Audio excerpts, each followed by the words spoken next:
bwyta yn y tŷ, yn bwyta hot cross buns, ac dal I fyny efo pennod newydd I stenders. Dyma di'r pethau sydd yn hadw I fynd, dyma di'r pethau sydd yn hadw positif.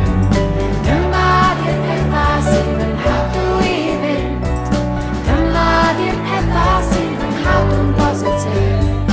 Gwylio gemau ffwtbol I gefnogi fy nhîm, I cael picnic ar y traeth a bwyta fy ice cream. Mynd yn ôl I coleg gyda fy ffrindiau I gyd, gwneud y mwyaf o fy amser efo'n heulu hefyd.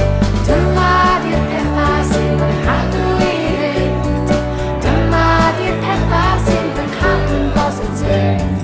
Dyma di'r pethau sydd yn hadw I fynd, dyma di'r pethau sydd yn hadw'n positif.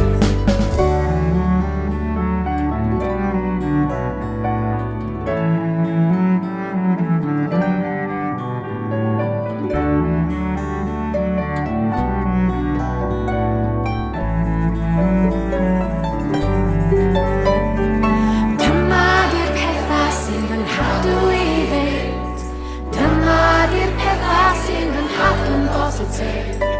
Dyma di'r pethau sydd yn hadw I fynd, dyma di'r pethau sydd yn hadw'n positif.